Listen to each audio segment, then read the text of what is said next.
Installing the batteries. Begin by removing each battery from its packaging.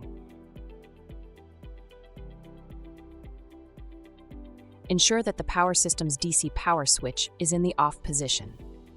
Slide each battery into its compartment, ensuring terminals are outward with the red terminal on the right-hand side.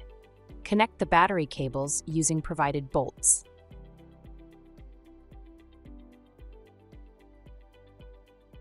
Configuration depends on the system's voltage, 12, 24, or 48 volts. For 12-volt models, connect batteries in parallel. For 24-volt models, in sets of 2. For 48-volt models, in sets of 4. Connect the unit's battery temperature cable to any black terminal within the battery bank. Reattach battery covers using 1/4-inch hex screws starting from the bottom cover.